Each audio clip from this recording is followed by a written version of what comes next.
Hey, family, and welcome to a Woman's Heart podcast where we explore faith, inspiration, and personal growth. Join me as we embrace our journey of empowerment and understanding and growth. And we want to welcome our guest today. She's amazing. She is one of the women that I would love to keep in my Rolodex because she's amazing and she's very powerful in what she does. She is working with positive psychology, and she also has a podcast with helping women who are, or I say moms who have autistic children. And she's an educator, she's in academia, she's doing a wonderful job of keeping the world encouraged around her. So what I want you to do is keep listening so you can get your blessing today, because we got some treats and some educational moments for you on this podcast. Hi, and welcome back to a Woman's Heart podcast. We are a lifestyle podcast where we actually talk about faith, inspiration, and personal growth. I'm so excited that you're joining me for another empowering message, because today we have truly an inspiring person on the call today, Dr. Christina Wilson. Now, Christina decided to launch her business and podcast, Thriving Moms of Autistics, also known as Neurodiverse, because she knows firsthand that moms of young autistic children are overwhelmed, under-supported, and deserve more allies. I agree. And Christina brings over 25 years of experience in psychology to the forefront, serving as a clinician, coach, researcher, and educator. Inspired by her own journey with her autistic son, she understands the unique challenges faced by mothers of young autistic children. And Christina's mission really is to provide invaluable insights and practical advice to help other mothers thrive and navigate the journey with strength and resilience. So think of me as your chief encouragement officer, setting the stage as we delve into Christina's journey, tapping into her superpowers to create a supportive community for moms who need support and encouragement. Welcome to the show, Christina. Thank you so much for having me. I'm so excited that God crossed our because you inspire me as well. And thank you for having me. Thank you for being on the show. We appreciate it. And we're looking forward to hearing about your journey and you dropping those gold nuggets on us today with your wisdom. So let's just jump right on in. I would love for you to tell us who you are and what makes you get up in the morning. Well, I would say that before my feet even hit the ground, I'm still in bed. I wake up and I just think, oh, what is going to come of today? I'm excited. It's more than just, okay, these are the things that I need to accomplish.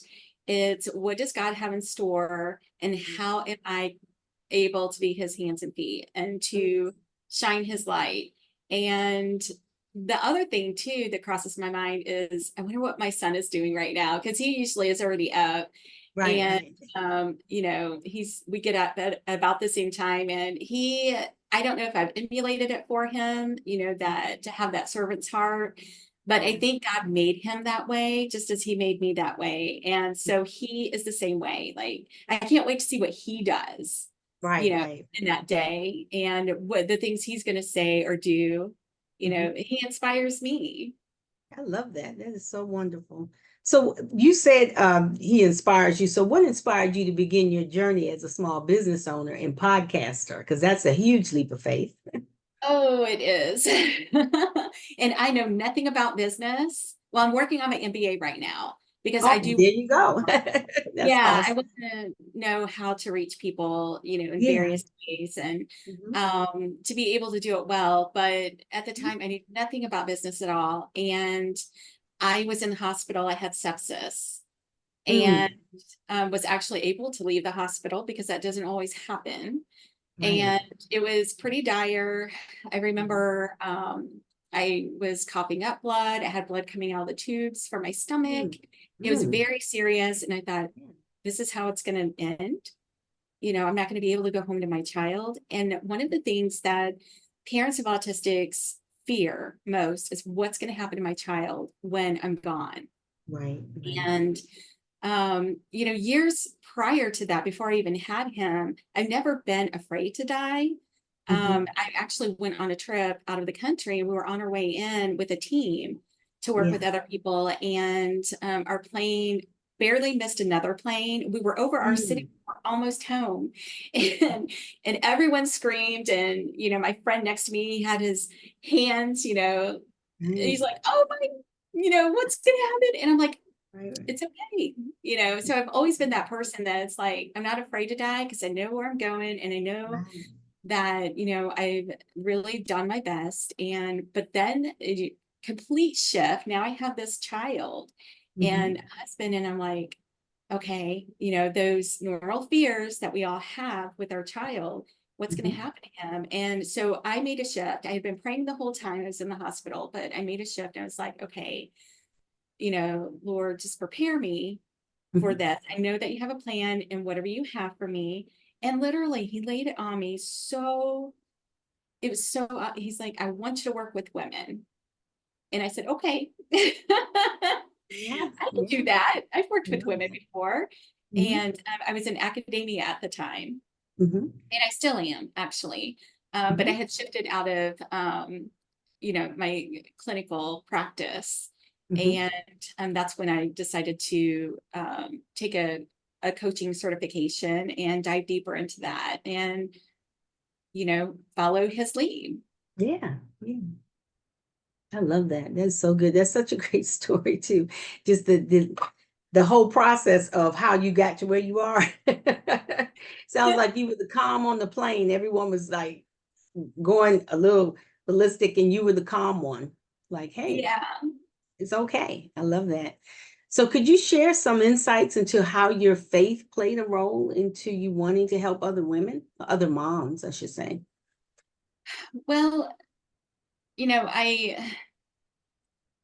had, I was in academia primarily, but I actually felt God nudging me. I know his nudge. I know it. And it's so obvious to me because of our relationship. And he had been nudging me for a long time. Things, life hasn't always been easy, and it isn't for anyone. Right. And I'm in academia now because I believe that I need to share my experiences with the next generation coming up that's Oh, I going to love be in the that. field. Yeah. And so, it's not any different in life. We can inspire other people based on our own experiences, even though they're difficult. People are like, you're so open about stuff. And I Right. say, well, it is what it is. I can't change it. And, this is what I did to, change things, or to change, my way of thinking, and to help me through those times. Yeah. And my faith is a big part of that, of course. But he's been nudging me for a long time to even write books centered around women, to Awesome. guide them. And I'm like, okay, when I get time, I'm being a little Yeah. and Yeah. so obviously it took that, my time is now, Yeah. that is time to do this. And I love doing that.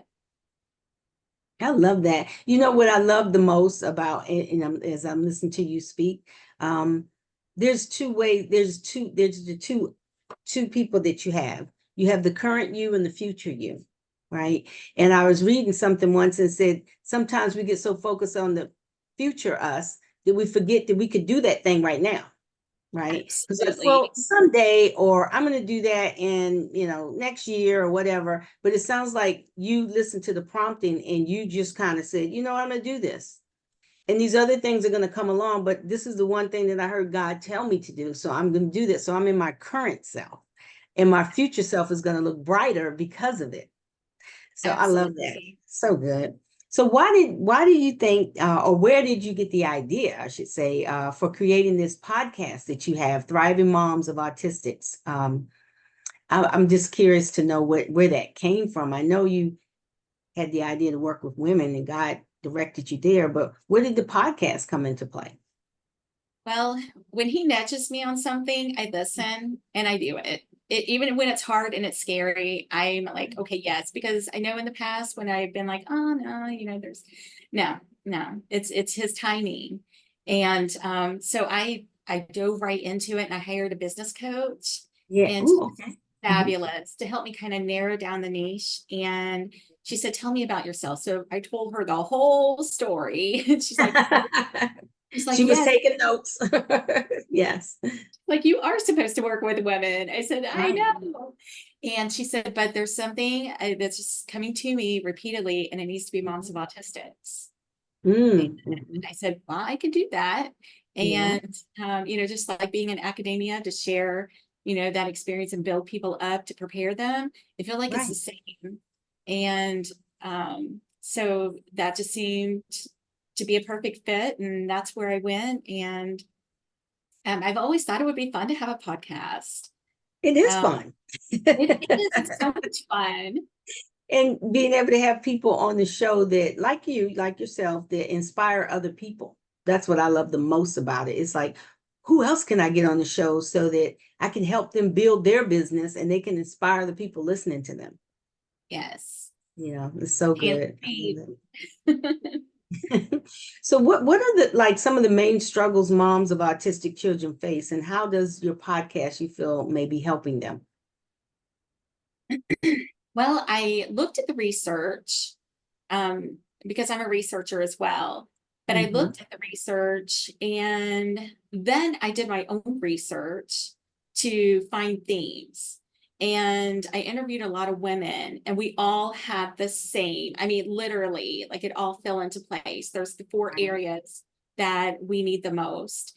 And that was community, a growth mindset, and using our innate strengths to overcome Mhm. challenges, but Yeah. also self-care and setting Mm, boundaries with that's a other big one. adults that don't always understand autism. Those were the four things that came out of that. That is And so so good. my program focuses on that, but also the podcast focuses on that too. So they're hand in hand. So Yes. what type of guests do you have on the show? I have not had a guest yet, but Okay. I would love to have more moms on the That would show. be awesome. Yeah. And, so we could, kind of tie those concepts together and Mhm. what that means to them. I think it's really Mhm. important because I use my experiences. I am just So completely, you're pouring into your listeners. You are doing educational, inspirational type of podcast. oh yeah, I I use love that. like real life experiences because, Mm, it's so amazing for a mom to be like, I remember when that happened, right. to me, and or ooh, this could happen. So now I'm going to be prepared for that. Or Yeah. yeah. I love that. That's so good. Well, I know that it's coming. You're going to have some moms on the show too to be able to share their life experiences, and then you Yeah. have this community of practice where everyone is kind of listening in, sharing stories, and you can build it even bigger. I love that. So, Christina, can you share like some of the effective strategies from your psychology that helps moms of autistic kids stay strong? One of the biggest things I would say is setting boundaries with others, That's good. other adults. And because that is a part of self-care, and Mhm. self-care usually goes to the wayside. It's just something that we kind of leave behind, but we can't. I mean, if we're going to keep moving, and with the stress level and all of that, we need to engage creatively in self-care when we can. And so I help moms figure that out. Right. And in the meantime, and that's some of the stories that I share with them too, is, Mhm. things that have happened to us along the way with people that were really awful to us. People are You so know, can be awful. yeah. And when they don't They can understand, be. you know what? Yeah, they don't I've have an never really, understanding. Mhm. as a psychologist, Yeah. and that, I didn't have a child with autism. Mhm. I didn't fully get it. Now, I don't want to say, don't seek help, but Right. and I did parenting for years. Mhm. Mhm. And people would say, well, how can you help me, really? You Mhm. don't have children. And I'm like, well, I was a child. I At had one point, parents, right. and they taught me what to do and Right. not to do. So, Right. and also I learned from all of you have taught Yeah. me so much along the way. So, and then at the end of our time together, they would say, "Oh, can I do that again?" Like, okay, That's you know, funny. they loved it. But Yeah. I think once you actually been on that journey, Hmm. you see that, okay, you parent your child differently. Hmm. Not that they're being mean, and it's an actual meltdown. Like their bodies are struggling to deal with the elements around them. Right. And so they're trying to tell you, and a lot of times non-verbally, Hmm. that this is happening to me and I need help. So, parents, and especially moms, they deal with a lot. So it's Yeah. important for them to care for themselves, because when they care for themselves, it trickles down to their child. Yeah, that's good advice. That's really good. So, and let's go back a little bit to your psychology degree because I think I read something about it. It's around empowerment or encouragement. I can't remember. It's some you do psychology of encouragement or empowerment? Is that something that I read, Christina? Yeah, similar. It's positive psychology. So Positive psychology, that's what it yeah. is. So what made you get into that line of business or that line of practice? Because that's just amazing. And I'm all about positivity. So when I saw that, I was like, oh wow, we're gonna be kindred spirits. I love this. So Yes, that's just a part of who I am and how yeah. I've developed over the years.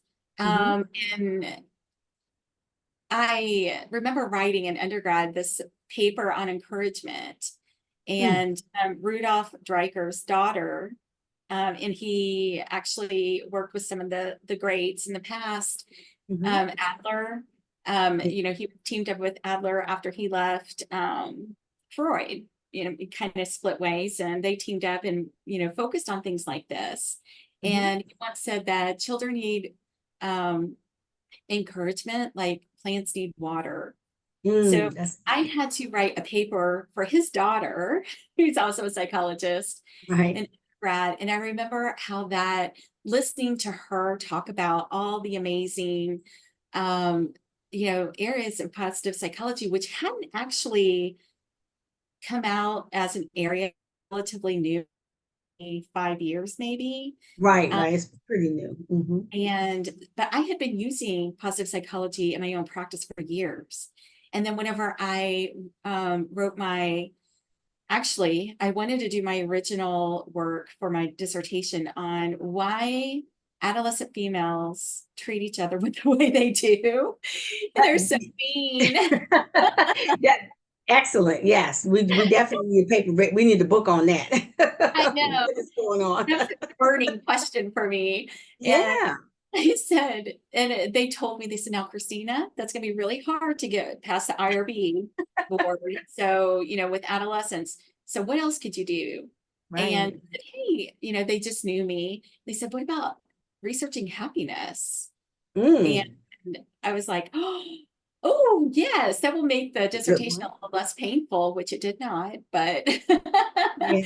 and yeah, and so and that's how my area really focused in on positive psychology at that point. Now, is that it is the science of happiness? Is that what it falls under? Okay. Yeah, Yeah.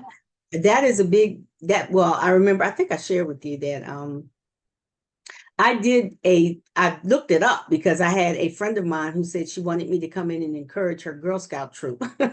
And one of the badges that they could get was the science of happiness, I right? love that. And so I looked that up and I did a whole presentation for them around that and how it came about and what the encouragement is. So it's a real thing. And I love that. I love Yes, that. Martin Seligman and Ed Diener, and we just lost Ed Diener a couple of years ago, Oh, I'm but they sorry. contributed greatly to the Mhm. field and are the fathers basically of positive Yeah. psychology, but have so much wonderful research out there to support. And my research focuses on the variables of locus of control and optimism and how that Mhm. impacts how we view our own happiness. Yes, I love that. That's so good. Well, we need women like you doing what you do. You keeping the fire burning, the light in the dark world, because it's so Yes. much out there that we need the positiveness, we need the encouragement, we need the empowerment, we need the pushing up of others to keep going, you know. So thank you for that work. So why do you think it's important for moms to have a supportive community, and how can they find one? You know, what does that look like for them? Oh, it looks different. It's very individualized. Mm-hmm, mm-hmm, Um, that is one thing that I work with moms to help them understand. mm-hmm. Now my husband and I, we thought, we've got this. We can handle this. Right. We have therapists around us, that support us, and we can do this on our own. Yeah, you know how it is. Yeah. And we've got, It's that pride thing. I can get this done and I can do it. It comes in. and then I almost died. And Mm, then I finally got the tubes out, mm, and within a couple months, my husband almost died. mm, Very, very rapid, multiple blood clots out of nowhere. right. And it was very scary. It happened so quickly that they had to come get him, the ambulance, Mhm. and take him. So as an autism mom, I think very quickly. And okay, how am I going to manage this when they get here? So I put my son in his room Mhm, and, mhm. kept him busy with something so he wouldn't see that, because Right, right. he remembers everything. Mhm, He does have a photographic, and like he hears it, he remembers it. I mhm. didn't want that to be with him forever and, Right. weighing on him. Mhm. So they took him, and then I tried to find people to watch my son. It's very hard to find someone that can, watch an autistic child for Right. many reasons, because there's Mhm. safety issues and so many Right. things. And I was feverishly just trying to make that happen. And I was Mm, calling them at the hospital, getting updates. And finally, I found somebody. And at that point, I went to the hospital, and the ER doctor came out and met me in the mhm. parking lot. He said, "You got here just in time, because we're taking him up. We're not going to be able to put him under because he's that serious." Wow. And so I sat there by myself with him in surgery, because our families live in other places. Mhm, And mm. yeah, well, it was me and God. Right. God's And always with you no matter what. I wasn't Always. alone, totally. Right, And right. he made it through that. And I was like, something needs to change. We need people. Anything can happen. Mhm. I don't want to be so foolish to think that we're above that.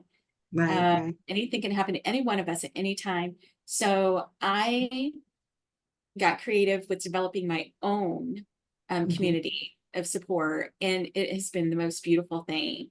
I love that. That's Oh so my good. goodness. Mhm, I love my community so much. And mhm, at a point, we were kind of doing it all on our own. And then we came together. And I just want that for other moms. I want them mhm. to have that. But it looks very different for each person. Right. I could imagine. Yeah. That is such a powerful story. And it's almost like even through that whole process of your husband going to the hospital and you having to find care for your son and all of that, just how it kind of came to you still being able to use that experience to help other people. It's like, okay, I now know I have to create a community. So now you have a community support community for you and for other moms. I love that. That's so good. So God Our used that. He uses everything. I tell people that all the time. He uses the little stuff, the bad stuff, the good stuff. He uses everything. Oh, yes, he sure does. It's Yes, so it's good to pay attention. yeah, paying I'm attention. supposed to learn here?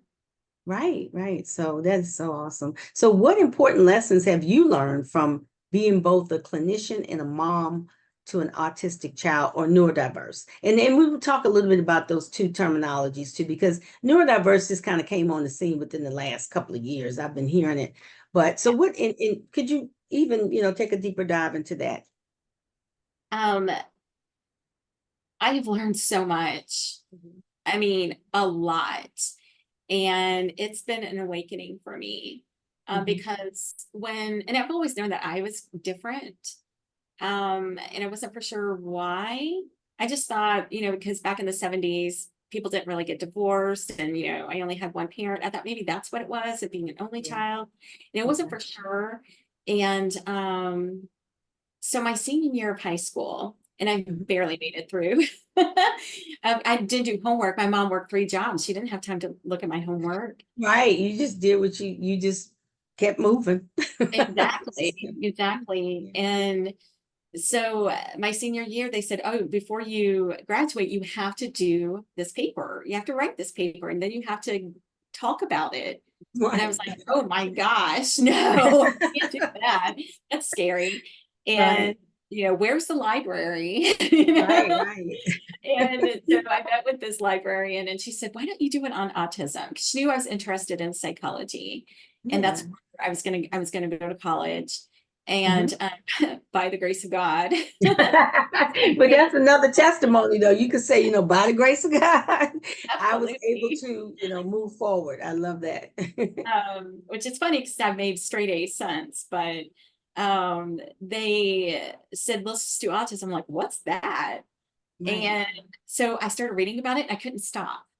Right. I could Right. not stop reading about it. I'm like, oh gosh, this sounds familiar. Mm. What's Mhm. going on here? And I thought, no, because I walked and talked on time. I'm fine. Right. And making eye contact is kind of hard. And it just I knew that I experienced the world differently. And I hadn't caught on to definitely having a neurodivergent brain like my son. Mm. Eventually I see him and I'm like, oh, there it is, right Mhm. there. Mhm. And so I focused on that in psychology, and I worked a lot with children and families Mhm. and along the way. And, because I've been in the field for about 30 years, and I realized now I didn't have my son until I was 41. I didn't get married until I was 40. Mhm. Yeah. And because, I wanted to wait, and I knew it was in his timing. Yeah. And we got pregnant right away. Mhm. And two doctors had told me that I would not have a child. Wow. Yeah. It was very, very unlikely. It wouldn't Mhm. happen, most likely. And so we're like, surprise. Yeah, and God was like, he had plans all along. The doctors can say what they say, Absolutely. but I've seen so many different women that have gotten like doctors telling them, oh no, you can't have kids, you have fibroids or whatever. I have a girlfriend that she said, I'm gonna have three, and she had 3 kids. So it's just, sometimes you just gotta let God be God, man is man. Absolutely. Yeah. And his time, he made it happen. Because I Yeah. was thinking, oh, maybe I'm not supposed to get married. I'm just supposed to really devote my life to these families. Right, right. And if so, that's okay. But, he, in his perfect timing, I met my Yeah. husband, and we had a child. I Mhm. remember I was in my office, and it was almost lunchtime, and he laid it on me, you are pregnant. And You knew that's right away. funny. Like, I'm oh, looking at it like, that is funny. So I went out, of course, because I'm obedient. I got a right. test, and I came back, and sure enough, and Wow. literally, I'm like, this is your child. Right. And, I will seek your guidance, and he will show your light. He's going to shine your light. And boy, does he ever. It's amazing just how it's all played out. And so I just learned so many lessons, and about myself too, which is exciting. Mhm. Because with the DSM-5 and the Diagnostic and Statistical Manual, they have actually opened up the spectrum. That's why we see more people diagnosed. And we're Right, seeing right, adults right. being diagnosed now. Mhm. And it's really exciting. Mhm. Um, because, once you have that why, it's like a huge load just is lifted off Right. your shoulders. That's so good. And now we're learning more about neurodivergent minds, and it could be somebody who's dealing with ADHD, dealing with the spectrum, dealing with dyslexia. Mhm. It could be a number of things. Right. And it's opened up neurodiversity. Mhm. um, So it's not like an umbrella now. It's like all these things fall under that umbrella. yeah.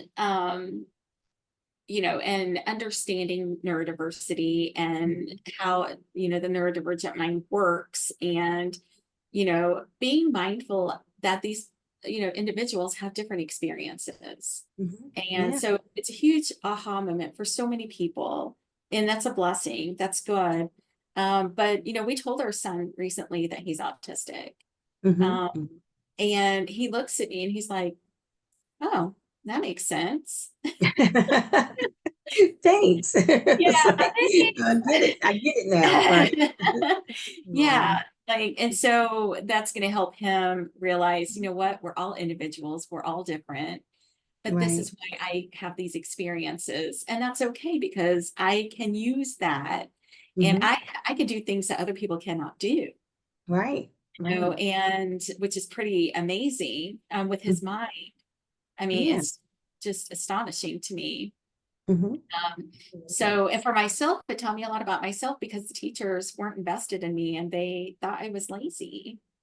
No one Mm. was invested to figure out why I wasn't, doing X, Y, and Z. And part of that is being in a single mom household. And we had challenges that a lot of the other kids didn't have. Yeah. Yeah. Um, but now that I know this more about myself, I'm taking it and I'm using it and I'm running with it to help other people.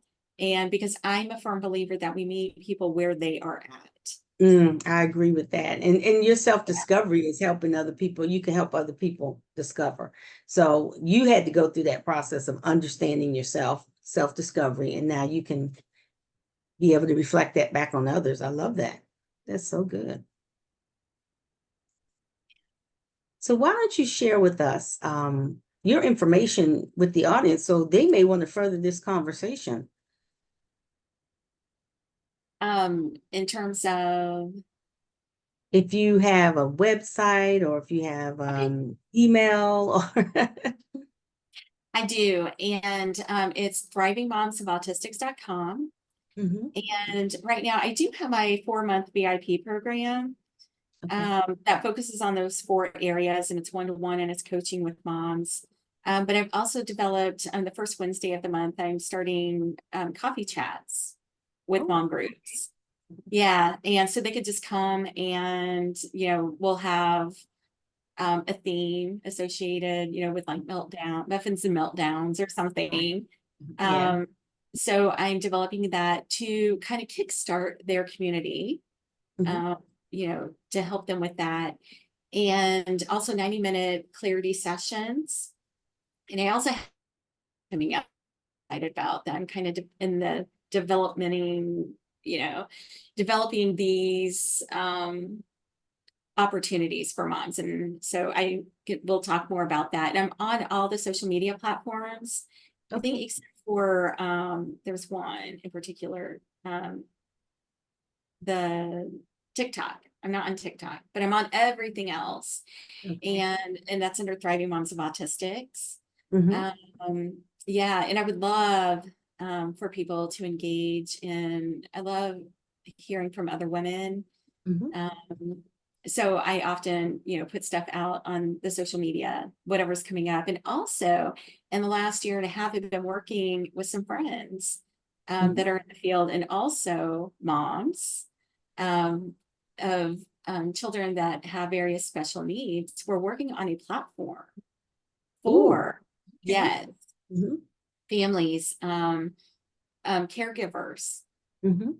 Um, so it's very, you know, quite vast, and it's offering like, so I'll be on that platform as well when it comes out. So we're getting closer to launching it, but and my wonderful friend, she's a psychologist, and that was her idea, her baby, and to watch it along the way Mhm. uh, develop. And this is so big for any family member or caregiver of someone with special needs. It's That's huge. so wonderful. So are you going to be able to share that information on your website once it launches so it's connected and people can Yes, I would get definitely. I'm on X, Pinterest, okay. Facebook, Instagram. Mhm.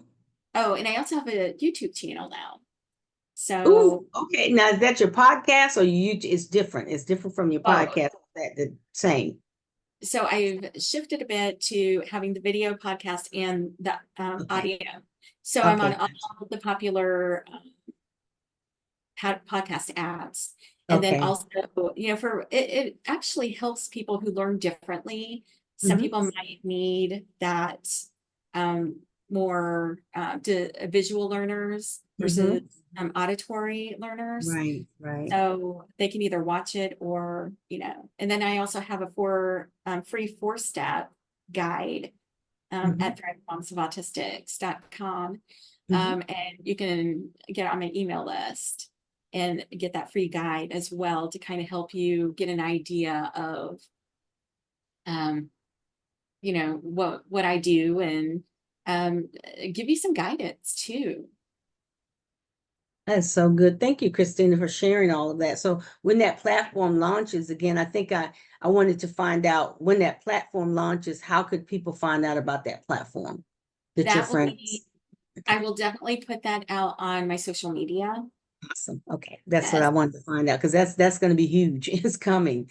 So, and that's kind of amazing. like that segues me into my next question with you're an educator, a business owner, podcaster, and a woman of faith. So what's next for Christina? Oh, and a mom of autistic. And so what is next for Christina? Oh, well, I do have some things. I'm always looking for new ways to reach moms.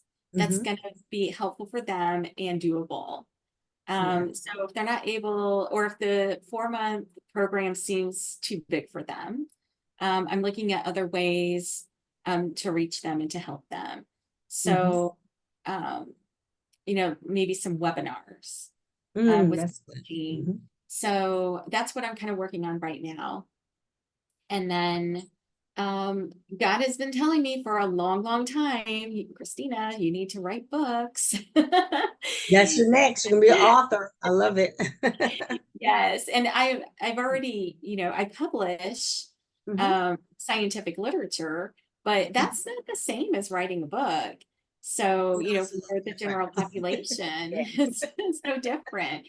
Because, I'm Absolutely. consumed as an educator with, oh, did I put that, comma there? And Right, you right, think right. differently. So it's going to be a shift for me, which I'm Yeah. ready to take on. And I hear him, and so I would say definitely I'm going to start writing. I love that. So you've been such an obedient woman to what God is calling you to do. I know you're going to be writing. I'm Yes, looking forward to it. So, and Christina, it has been such a pleasure having you on the show today. I want to thank you for taking time out to share your wisdom and your expertise with us. You truly are an extraordinary woman impacting the world around you. So thank you again. I appreciate you. Thank you. You as well. So as we wrap up, if you have enjoyed our time together, remember to share the podcast, like and subscribe, and be sure to tell a friend. We're growing the YouTube channel in 2024. And you can connect with me. You just email me at voemetoday@gmail.com. If you want to learn more about the services and resources that Voices of Encouragement offers, you can go out to our website under voicesoфencouragement.com. And remember, I always say, be bold, be true, be kind, be you. And until we meet again, Ephesians 4:1, walk worthy of the call for which you were called.